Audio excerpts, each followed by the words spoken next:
Chair of the event, Honorable Professor Marcus, who, apart from being a very close and dear friend of the Gayatri pariwar, is also one of the most learned, devoted, and inspiring leaders of a very unique tradition of science and spirituality working together. So, to him and all my brothers and sisters from different parts of the world, good afternoon to all of you, and my respectful pranams from India. First of all, allow me to convey our heartfelt congratulations to Professor Marcus for a very successful and pristine beginning of this exceptional congregation. With his pioneering institution, a wonderful institution, we have cherished a very long, I would say, a decade long, a strong and affectionate bond. And the news of this auspicious start on a very sacred day brings earnest happiness to our hearts, and we now look forward to continue providing all the possible supports to him to strengthen his academic endeavor even further. The theme that he has chosen for today's event is so pertinent and so timely, most wonderful. But before I dwell further on the subject, allow me to say few words on the contemporary circumstances which are most extraordinary. And I'm trying to send this message to you in those exceptional circumstances from the lap of Ma Ganga, foothills of mighty Himalayas. We are surrounded by them. And from Shantikunj, which is the headquarter of Gayatri Pariwar with 150 million members all across the globe. So these historic times in which I'm trying to send the message to you, and you know that we are witnessing a shift in the global consciousness because of a colossal pandemic and this travesty that has been momentous and ever seen by the mankind. And when we attempt to evaluate the current times in the background of such calamity, then the present times could easily be called as unprecedented. And in such times, the significance of the divine possibility that wisdom tradition offers and the significance of what we aim to accomplish through today's congregation, it becomes of utmost significance more than ever before. And when we try to think about the spiritual dimension of the consciousness, then the way I see it is that our hunt, and when I say our, I'm referring to the humanity.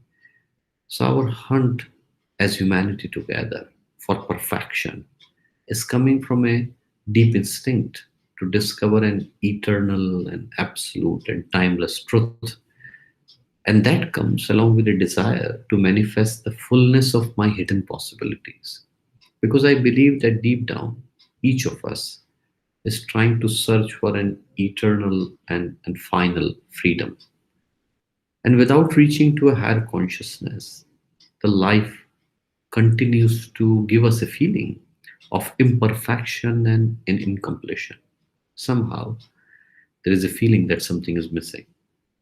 Because without knowing who I really am and what my purpose is in this vast existence, then everything that I do appears to be unfulfilling and futile. So naturally, the question comes that why this task of knowing who I really am is so difficult. Ideally, it should have been an effortless task. No one needs to tell a flower to be a flower or a dog to be a dog. Then why on earth human beings need to be gently cajoled towards embracing the humanity? After all, every other being in the universe appears to be in sync with its existence. We, on the other hand, seem to have lost our internal compasses. Our emotions and identities are frequently in conflict, clouded, fragmented. It is therefore right to ask that why we have lost our integrity. Why do we feel so divided? Why do we suffer so much with this internal conflict? And finding the answer to that question would take us to the spiritual dimension of the consciousness. Because I believe that one of the major reasons for our failure to attain an inner congruence and harmony is caused by the world that we are born into.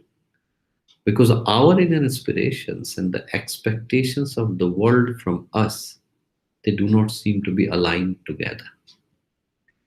It seems that world does not want us to be what we are born to be.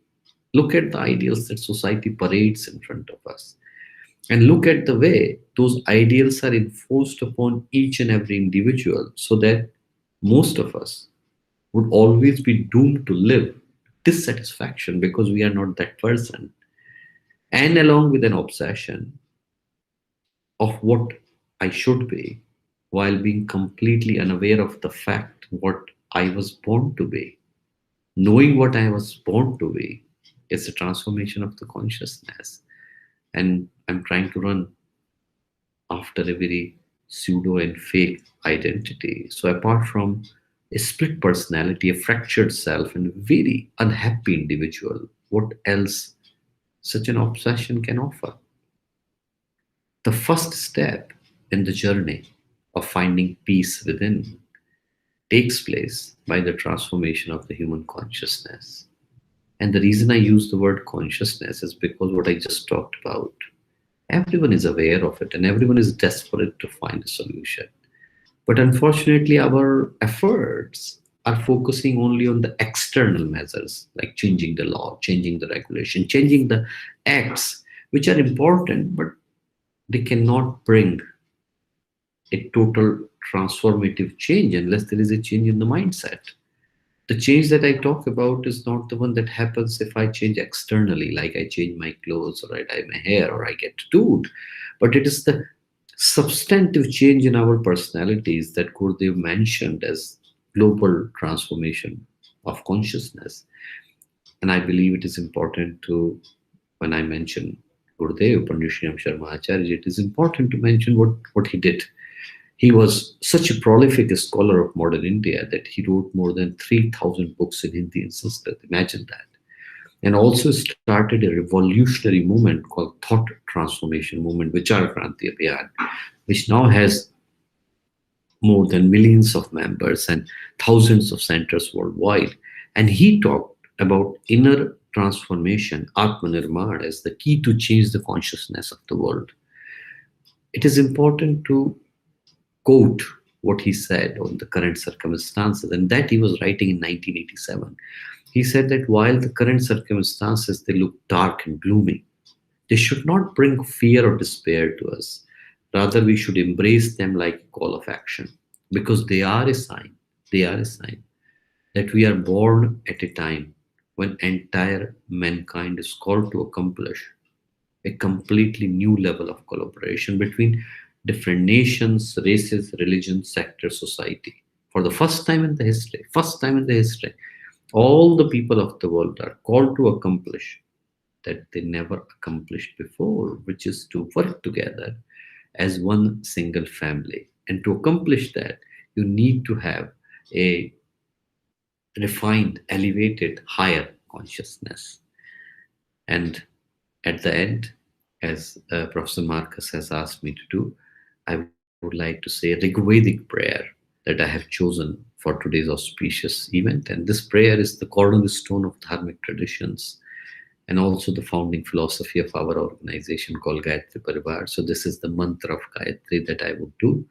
It is addressed to Ma Gayatri, who is the creator of the universe, giver of the life, and we ask her to guide us to the Sanmarg, which means the righteous, illumined path. And after doing the mantra of Gayatri, I would like to do the Shanti mantra or Shanti prayer of Yajurveda. Shanti means peace, and this prayer is asking for peace and harmony to radiate all over the universe, on this land, and in the skies beyond, in the water, in the herbs, in the trees, and all in the manifestations of the nature. So I will do the Gayatri mantra followed by the mantra peace, Shanti mantra. Om Bhurbhuvah Swaha Tatsaviturvarenyam भर्गो देवस्य धीमहि धियो यो नः प्रचोदयात्।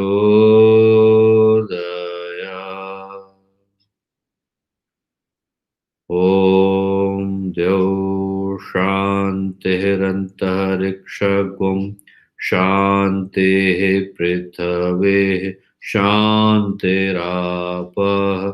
शान्तिरौषधयः शान्तिः वनस्पतयः शान्तिर्विश्वे देवः शान्तिर्ब्रह्म शान्तिः सर्वगं शान्तिः शान्तिरेव शान्तिः सामा शान्तिरेधि ॐ शान्तिः शान्तिः शान्तिः सर्वारिष्ट सुशान्तिर्भवतु. My best wishes to all of you for a very successful and pleasant end of this congregation. Best wishes to all of you for taking part, and pranams again from India.